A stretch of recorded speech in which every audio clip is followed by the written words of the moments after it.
Have you always been afraid to leave the house, or is it just kind of post-pandemic? We were all forced to stay home for a long time and learn to like it and function. Agoraphobia is that fear of going out, fear of not being able to escape when you go out. Watch this. Dr. B here with our series on demystifying the DSM, and we're in the anxiety disorder categories. And today we're going to talk about agoraphobia. And it's one of those words that it's hard to say. It's been in the DSM for forever, but everyone seems to know what this word means. And we talk about it, with somebody that always stays in their house and they're afraid to go outside. But it actually is a little bigger than that.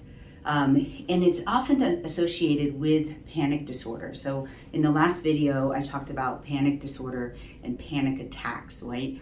And oftentimes someone with agoraphobia experiences panic level anxiety when they are trying to do very specific things.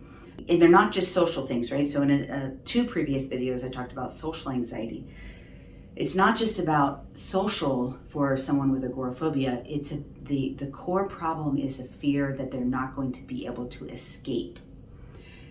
So in panic disorder, we might not know what the trigger is. In agoraphobia, we have been able to identify that the trigger is a fear of not being able to escape.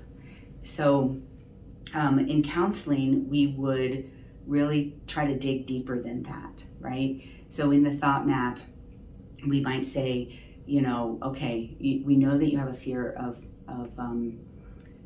not being able to escape, but name a time when you weren't able to escape and tell me what happened, right? And so then we can kind of do that. Was there another time? What about in your childhood? And we would really kind of keep asking and changing the questions if it doesn't come up right away, right? But there's something kind of behind that. And one of my pet peeves in mental health in general is someone owning a diagnosis. Oh, I can't do that. I have agoraphobia. I will continue to challenge anybody that is a functional limitation. This is a symptom that you are dealing with. You can treat your agoraphobia. You can have insight into why you're experiencing those symptoms. You can map that out. You can find the core connections. If there's trauma, you can process and move forward from that trauma. And everybody's why or cause is different, okay? And there's still very clear biochemical changes that happen in the brain that exhibit symptoms of any of these disorders, right? So considering medication, if for any of you where this is a functional impairment, but what I challenge each and every one of you is not to own that. You are not agoraphobic. That is not who you are. It is a symptom in which you are exhibiting, right? So let's get into counseling and figure out the why, right?